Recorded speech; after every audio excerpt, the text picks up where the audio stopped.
Hola de nuevo. Entonces, eh, vamos a hablar en este video o vamos a continuar hablando de demostraciones con cuantificadores, nada más que ahorita quiero tratar frases un poquito más complicadas que nos mezclen cuantificadores, ¿ok? Entonces, nada más un poquito para explicarles, pues sí, o sea, esencialmente en mate rara vez van a tener una frase que sea simplemente como existe un X que sea primo, no sé, o sea, esas frases son como muy sencillas y más bien muchas frases van a ser más complicadas de decir para todo X, digamos, la definición formal del límite, que es una que van a ver en el siguiente curso, es para todo epsilon existe un delta y otro montón de cosas. Y entonces ese tipo de frases así es lo más estándar. Entonces es bueno que pensemos y veamos bien un poquito cómo es que funcionan estas frases. ¿Ok? Entonces, el detalle esencial, entonces aquí nos vamos a enfocar en varios cuantificadores. En los próximos videos también vamos a estar viendo un poquito cómo funciona con conectivas y mezclando conectivas, cuantificadores y todo, ya un poquito ahí.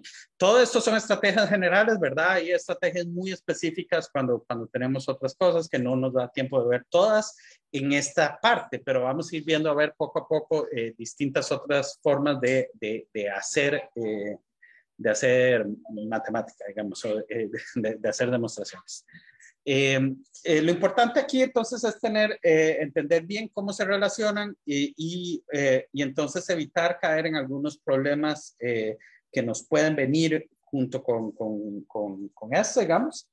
En particular, además nos interesa ver cómo lo demostramos, ¿ok? Eso sí, yo en este video voy a enfocarme en un caso un poquito más complicado. ¿Por qué? Porque el caso de cuantificadores del mismo tipo es bastante sencillo. ¿A qué me refiero con eso? Por ejemplo, si yo tengo para todo X, para todo Y, A de X, Y, y aquí tal vez vale la pena mencionar un poquito esta notación, ¿verdad? Y aquí yo tengo los cuantificadores. Noten que no estoy poniendo el universo, hay una razón y es simplemente que aquí estoy intentando ser un poquito general, entonces en este instante yo no sé el universo y esto funciona un poco independiente del universo, ¿ok? Pero bueno, el detalle es que en una frase normal, si vamos a escribir el universo, recuerden, eso es muy importante. Y esto aquí, la idea es que sea una frase que dependa de X y Y, es decir, en particular que tenga X y Y como, ¿cómo se dice? Como variables libres, ¿verdad? Recuerdan el término variables libres.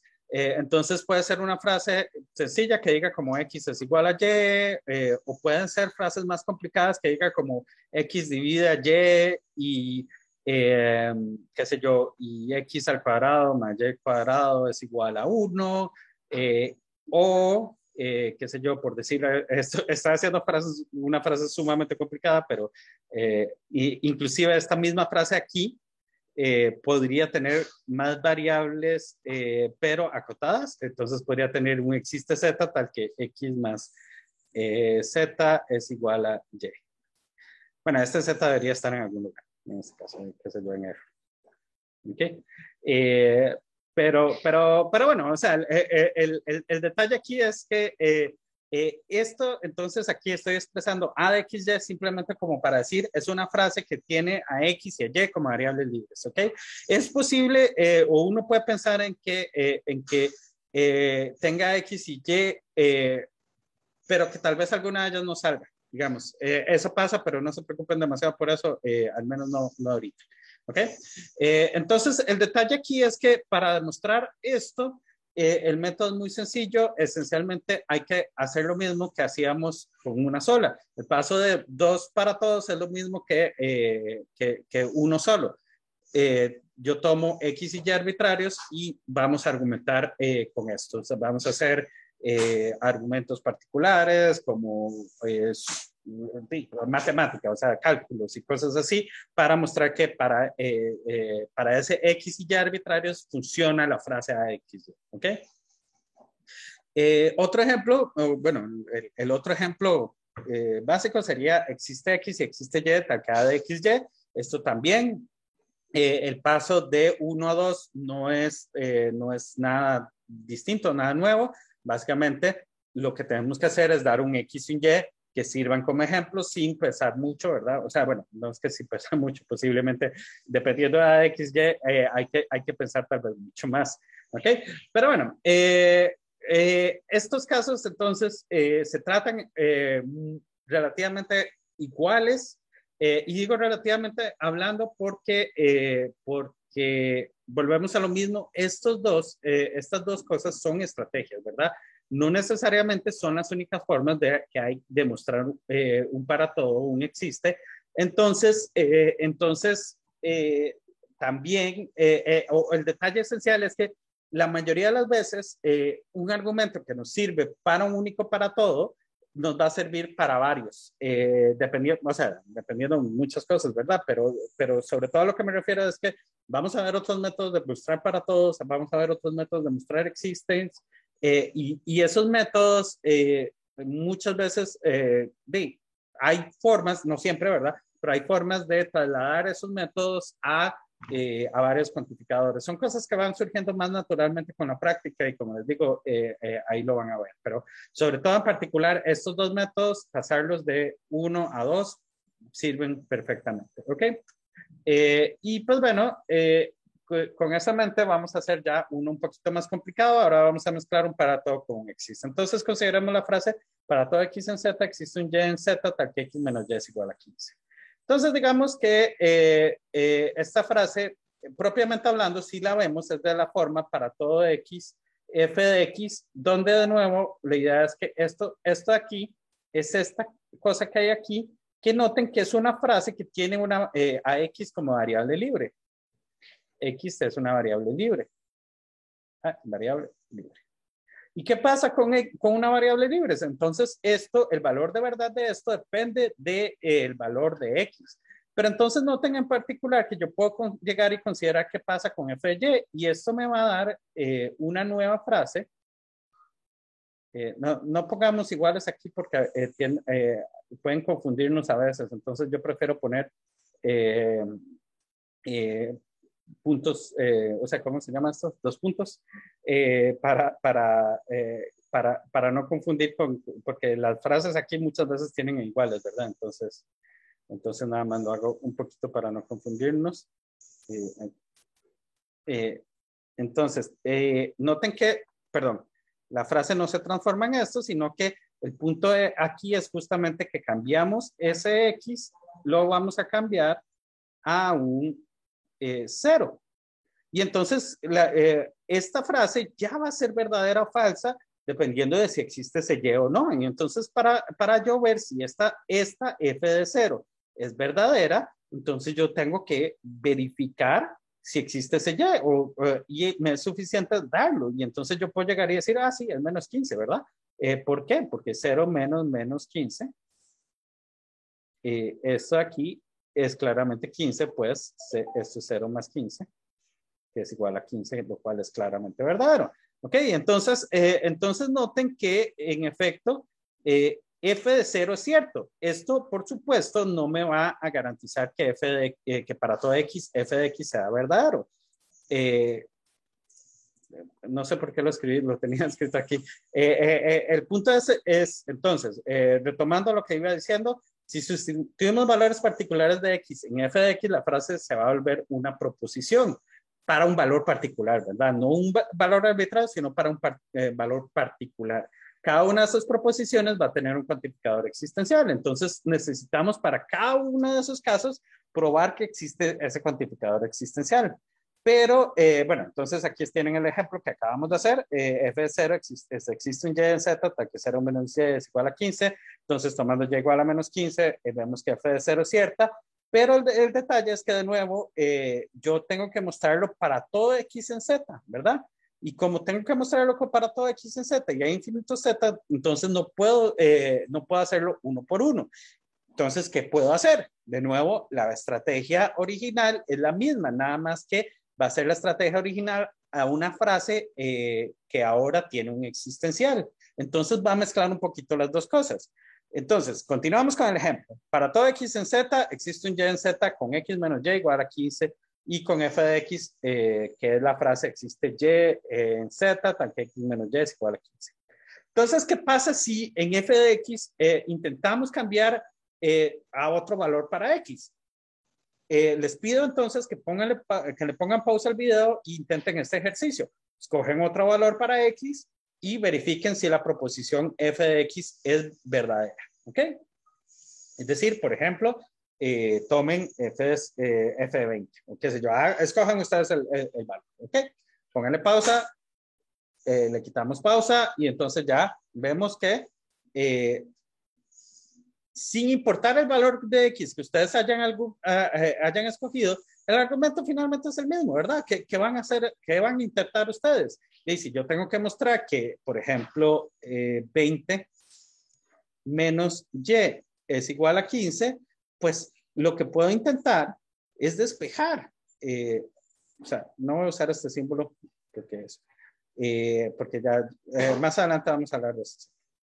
Pero yo lo que puedo intentar es, para encontrar un y, es despejar. Y entonces paso el y a sumar y el 15 a restar. Y entonces nos queda esto, ¿verdad? Y pues entonces tenemos que y es igual a 5. Y este y debería servirnos. En efecto, es fácil notar que 20 menos 5 es igual a 15. Y pues, perfecto. Esto nos sirve. ¿Ok? Entonces, ¿qué ocurre? Bueno, vale la pena mencionar que esta cuestión de despejar y, eso no existía en todos los tiempos. Esto fue, digamos que, descubierto o inventado, como quieran, por un matemático persa en el siglo, ¿este sería cuál? Qué enredo. Este es el siglo 8, ¿no? Más o menos por ahí, entre el 8 y el 9. Él básicamente él escribió todo un compendium en donde se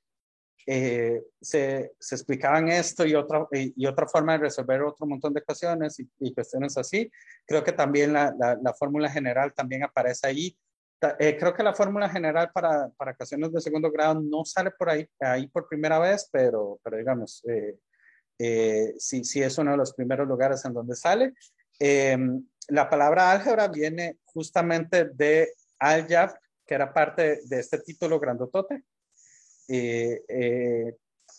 Era parte del título y básicamente la palabra álgebra viene de ahí. Otra palabra que viene de él es algoritmo, de el nombre propiamente al-Khwarizmi, o Khwarizmi, yo no sé pronunciar árabe, entonces me van a disculpar, pero sí, de alguna forma esto se transformó en algoritmo y pues esencialmente ahí lo tienen. La historia de él es interesante y de hecho, si alguno de ustedes conoce Álgebra Baldor tiene la cara de él al frente, justamente. ¿Ok?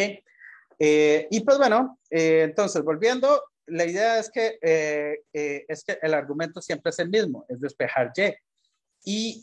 Y pues la idea entonces es, nosotros nos damos un X arbitrario y tenemos que buscar un argumento para mostrar esto. Y en este caso en específico es entonces, dado un X, tenemos que encontrar un Y.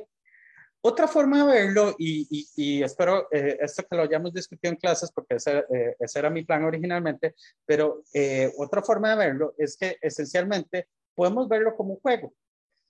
Cada vez, digamos que tenemos dos jugadores. Yo soy el primer jugador y ustedes son el segundo. Entonces, yo como primer jugador, yo les voy a dar un X. Y ustedes tienen, para poder ganar el juego, tienen que darme un Y. ¿Ok? Después de que yo les doy el X, ustedes me dan el Y. El segundo, entonces, tiene que dar el Y para que funcione esto, ¿verdad? Entonces, esta idea del juego nos dice que esencialmente cada vez que ustedes pueden, digamos, dado un X, me dan un Y, ustedes ganan.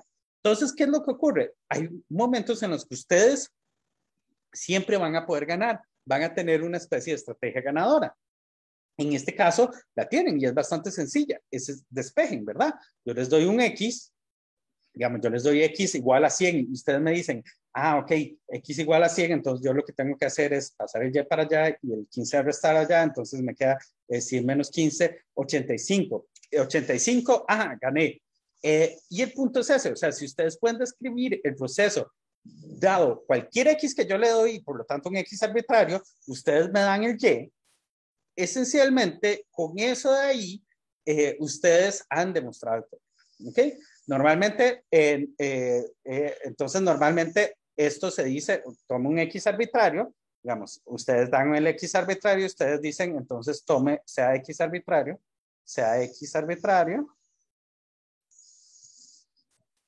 y escribimos como tome Y igual a X menos 15. Y entonces, pues bueno, por supuesto no es suficiente solo decir tome Y igual a tanto, sino que tienen que mostrar que ese Y funciona. Y entonces, ¿cómo vemos que ese Y funciona? Y pues, y en este caso en particular, lo sustituimos y pues nos damos cuenta que esto de aquí va a ser X menos X más 15 y pues de esto los X se van, ¿verdad? Y me queda solo 15. Y entonces, en efecto, el resultado de hacer X menos 15 nos da 15, que es lo que queríamos que nos dieran. Y entonces esto funciona y pues esencialmente esto nos ha servido. Entonces, la idea es siempre la misma, es buscar, dado un X arbitrario, una estrategia, describir una estrategia de cómo encontrar ese Y una vez que tienes el Y, es mostrar realmente que ese Y funciona. ¿Ok? Entonces, ahí lo tienen. Esa es la idea. Vale la pena mencionar que, recuerden que esta idea del X arbitrario ha sido muy útil. El problema es que no siempre nos va a funcionar tan bien, por supuesto, y ahorita vamos a hablar de uno. ¿Okay? Pero antes de hablar de otra forma de hacer esta cuestión del X arbitrario, un pequeño cambio que tenemos que hacerle porque la estrategia no nos va a servir siempre, digamos, ya vamos a llegar a eso. Sin embargo, quería hablar de otro ejemplo. Veamos otro ejemplo de esto. Para cualquier número natural positivo, hay un número impar mayor que él. Okay. Entonces, veamos la demostración. Vea que la frase se puede escribir en lenguaje matemático de la siguiente manera. Para todo n en n, existe un m en n tal que 2m más 1 es mayor que n. Noten un poquito el detalle aquí, y es que esta frase tal vez no es tan inmediata que es esto, ¿verdad? Tengo el para cualquier número natural positivo, entonces para todo n.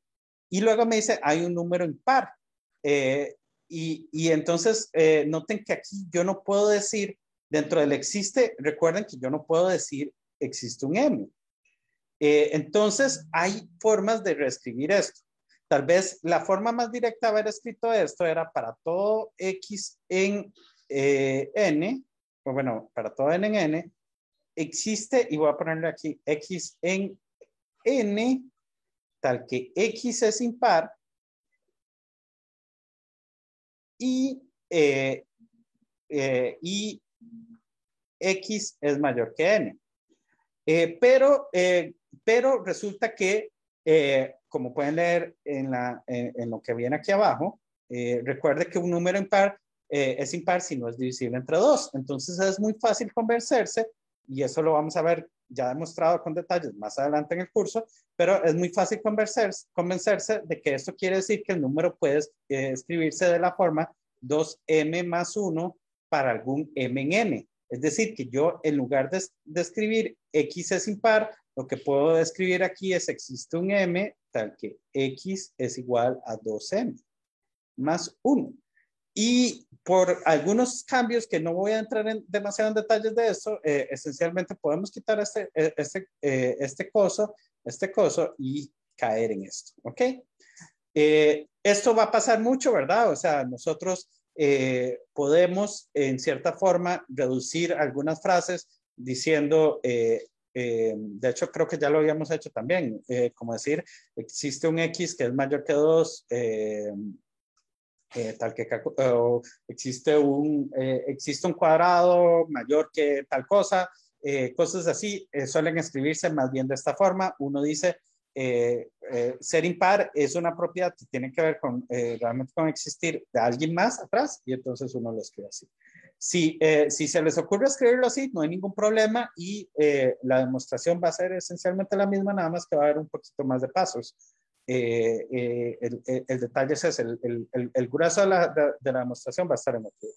Pero bueno, entonces por ahora, si quieren, créanme entonces que para todo n en n existe un m en n, tal que 2m más 1 es mayor que n, que esto equivale a esto de arriba. Y pues bueno, entonces, pues como les digo, empezamos dándonos un n arbitrario, y entonces yo tengo que jugar el juego. Dado el n arbitrario, tengo que ver cómo hago para darme a alguien que sea mayor que él y que sea impar, ¿verdad? Entonces, ¿qué es lo que yo digo? Ok, si tomamos m igual a n, entonces, ¿qué va a pasar? Noten que, si quieren, pueden muchas veces intentar algunos ejemplos para ir dándose más o menos de una idea de una estrategia. Si ustedes se dan n igual a 0, por ejemplo, ustedes van a decir, ok, bueno, aquí es muy fácil, m igual a 1, ¿verdad? Si yo bueno, realmente no sé, es 2m más 1 el que yo quiero que sea m, 2m más 1, el que quiero que sea mayor que, ay, vamos a usar para borrar eso porque se ve muy raro. Si n es igual a 0, el que yo quiero agarrar que sea más grande que n, puedo agarrar 1, ¿verdad? O sea, puedo agarrar cosas más grandes, pero me es suficiente agarrar 1. Entonces, por ejemplo, yo me doy cuenta, ok, 1 es mayor que eso. 1 es mayor que 0. Y de 1 yo lo puedo escribir como 2 por 1, es 2 por 0 más 1, ¿verdad? Si yo les doy n igual a 1, ustedes le dirán, ok, n igual a 1, yo necesito que sea mayor estricto, entonces no puedo agarrar esto. Entonces tengo que agarrar al menos 3. 3 es mayor que 0, y entonces ustedes dicen, pero esto es 2 por 1 más 1. Y entonces aquí ustedes tal vez empiezan a descubrir perdón, mayor que 1. Ustedes tal vez empiezan a descubrir un patrón y dicen, ok, tal vez si yo agarro el mismo número que quiero aquí, voy a obtener algo más grande. Y en efecto, ustedes dicen, ok, si yo agarro m igual a n, entonces 2m más 1 va a ser igual a 2n, ¿verdad? Porque m y n son lo mismo. Entonces, el resultado de estas dos cosas va a ser lo mismo. Y en este caso, 2n más 1 es mayor que 2n. Pero noten en particular, además, que 2n es mayor o igual que n, si n es mayor o igual que 0. En este caso, entonces, en efecto, esto de aquí es mayor o igual que esto. ¿Ok? Entonces, tomando m igual a n, funciona. Noten que esto va a ser muy típico. Es muy usual que en las pruebas de para todo existe, el m se dé en términos del n. Vean que ese es el caso aquí, m es igual a n. En el ejemplo anterior también lo era, ¿verdad? En este yo les había dicho y igual a x menos 15, es el que funciona, y entonces, pues así. ¿Ok? Bueno, demos un segundo. Bueno, retomando, ok, el caso más general. Tenemos que tener un poquito de cuidado aquí, porque este tipo de cosas, se los digo, son de las cosas que a veces cuesta un poquito ver al principio, pero luego ya se vuelven muy más naturales con la práctica y eso. Y es que, digamos, yo tenía antes para todo existe. ¿Qué pasa entonces con existe y para todo x? Y entonces es muy importante tomar en cuenta que hay que tener un cuidado enorme con el orden de los cuantificadores. ¿Ok? ¿A qué me refiero? Es que justamente no van a ser equivalentes para todo x. Existe un y, p de x, y, ni existe un y para todo x, p de xy. Estas dos cosas nos dicen cosas completamente distintas. Bueno, no completamente distintas, pero nos dicen cosas que son distintas. ¿Ok? Entonces aquí hay que tener cuidado. En la primera, ¿qué es lo que nos está diciendo? Y bueno, tal vez ya lo vieron, pero si lo vieron, intenten pensar por ustedes qué es lo que digo, qué es lo que yo estoy diciendo si yo digo para todo x existe un y, tal que lo que sea, no importa. Versus qué es lo que estoy diciendo cuando digo existe un y tal que para todo x. Y entonces, como les digo, en la primera es muy fácil. Yo lo que estoy diciendo es que yo puedo encontrar un y que es posiblemente distinto para cada X. O sea, yo les doy un X y ustedes me encuentran un Y, y ese Y puede ser distinto, va a depender del X en cierta forma. Mientras que en la segunda existe un Y tal que para todo X, P de XY, nos dice algo muy distinto. Nos dice que yo debo encontrar el mismo Y para cada X. O sea, existe un Y tal que para todo X, P de XY, me dice que el Y tiene que servirme para todos los demás. Ese Y que existe tiene que servir para todos. Entonces, en particular, no va a depender del X y yo tengo que encontrarlo primero y luego ver que existe, que sirve para todos. En particular, esto nos indica cómo se muestra un existe en Y, tal que para todo X, P de XY. Entonces, los dejo con este ejemplo. ¿Cuál de las siguientes es verdadera? Para todo X en N, existe un Y en N tal que X es menor que Y, y existe un Y en N tal que para todo X en N, X es menor que Y. Una de las dos es verdadera, la otra es falsa. Piénsenlo un poquito y yo creo que con eso queda un poquito claro. Intenten aprobarla y esta la podemos ver en la clase del jueves, ¿ok?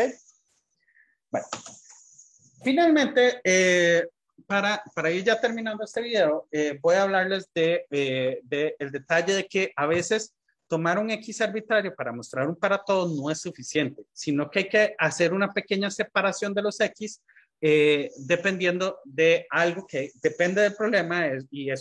Estas son a veces las dificultades que hay en este curso. O sea, muchas cosas dependen realmente del problema y entonces no podemos hablar de las formas más generales de resolver las cosas. Pero muchas veces es muy natural que nos damos cuenta que el problema viene con algunas cosas que hace que para algunos X sirva algo y para otros no. ¿Ok? No sirva, tal vez no sirve al menos la misma estrategia. Recuerden que en esta idea, por ejemplo, cuando mostramos un para todo existe, entonces estamos dando un X y intentando buscar una estrategia. Justamente puede ser que a veces esa estrategia depende fuertemente de alguna propiedad del que tiene cada X. Y entonces yo tengo que tratar varios X al menos en distintas formas. Y entonces a cada una de esas formas las vamos a llamar casos y entonces vamos a llamar a esta forma de separar el problema en pequeños problemas distintos una demostración por casos, ¿ok? Entonces, vamos a verlo con un ejemplo, tal vez así queda más claro. Para todo natural n, el número n al cuadrado más n es par. Entonces ustedes dicen, ok, esta frase, bueno, tal vez primero pónganle pausa, intenten escribirla, ¿verdad? Para ver qué es lo que me dice. ¿Ok? Si lo intentan escribir y vean que estas son las frases que ya van haciéndose un poquito más complicadas y las vamos a ir viendo poco, tiene un existe escondido. ¿Por qué? Porque esta frase es, para todo n en n, el número n al cuadrado es par.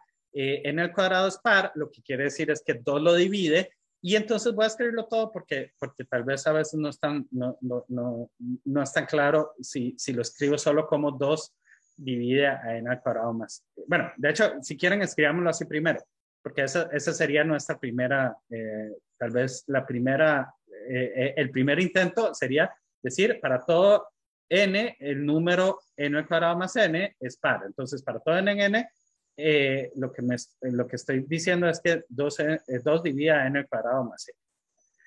Pero aquí, y ahí es donde les decía, a veces es útil tener una idea de qué es lo que yo estoy escribiendo, ¿verdad? Y escribir que 2 divide a n, si recuerdan, lo discutimos, la relación de divide, lo que me dice es que existe un C, no sé por qué le puse C, no importa, existe un C en N tal que 2 por C, de hecho, pasemos acá, que es más natural.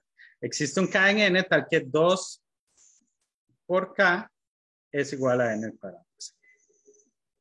Eso es lo que propiamente hablando tendríamos que mostrar. Como les digo, no es que esta frase de arriba esté mala, sino que tal vez nos da un poquito menos de información que la frase de abajo. Las dos frases finalmente son lo mismo porque así fue como definimos esta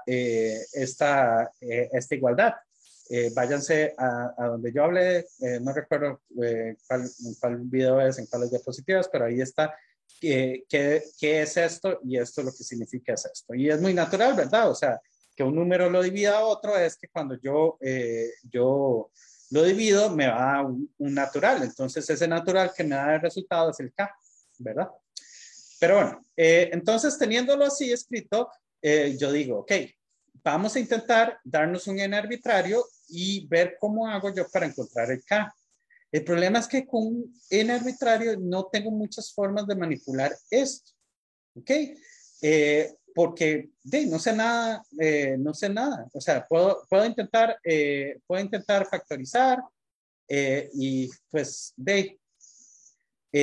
ahí con la factorización tal vez se me empieza a dar una idea de, ok, si yo agarro, por ejemplo, recuerden que uno puede hacer esto un poquito nada más para darse ideas. Ok, esto que estoy diciendo es borrador, pero ustedes podrían llegar y decir, noten que si n es par, de una vez, yo sé que esto va a ser 2 por m, digamos. Esto de aquí, si esto fuera par, va a ser 2 por m. Y entonces voy a tener 2 por 2m más 1. Y pues entonces de repente aquí me doy cuenta, bueno, ya ahí es divisible por 2, ¿verdad? Esto de aquí sería el K. ¿Ok? Pero eso es solo en este caso, de que n sea par. Y ahí es donde empieza a venir esta idea de hacerlo por casos. ¿Ok? Y entonces, de hecho, no es necesario, para la demostración no es necesario, si quieren, hacer la factorización, pero la factorización me dio una idea. ¿Por qué? Porque ya yo sé que en el caso de que n sea par, yo tengo una forma de escribir esto como 2 por algo, y eso es lo que yo quiero llegar. ¿Ok? Entonces, pero eso no me lo muestra para todos, solo me lo muestra cuando n es par. Entonces tengo que ver qué hago cuando n es impar. Entonces veamos un poquito ya en limpio qué es lo que ocurre. Entonces, esencialmente, ¿qué es lo que va a pasar? Yo tengo para todo n en n, existe lo que quiero mostrar es que existe un m tal que n al cuadrado más n es igual a 2n, ¿verdad?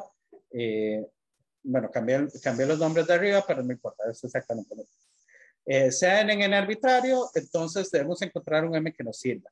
Para un n arbitrario hay dos posibilidades, es par o es impar, ¿verdad? Todos los números o son pares o no son pares, y no ser par es ser impar. ¿Ok? Entonces, ¿qué pasa si n es par? Si n es par, va a existir un k tal que n es igual a 2k. Es exactamente lo que escribí arriba. Pero ¿qué pasa cuando yo entonces meto 2k ahí en lugar de n? Obtengo aquí es 2k al cuadrado, que me queda 4k al cuadrado, más 2k, ¿verdad? Que es el n. Y pues aquí yo me doy cuenta que estas dos cosas son divisibles entre dos, las saco a factor común. Y entonces esto de aquí es lo que me sirve de m para esto. Entonces, tomando m igual a 2k al cuadrado más 1, tengo que n al cuadrado más n es igual a 2n. Pero ese es en el caso en que n es igual a 2k. ¿Ok? Entonces, ahí es donde tenemos que hacer los dos casos. Es imperativo hacer los dos casos, uno no puede saltárselo. Y entonces les dejo a ustedes que hagan como ejercicio de esto, lo podemos ver el jueves con detalle, de cómo hacemos cuando K perdón, N es impar. ¿Ok?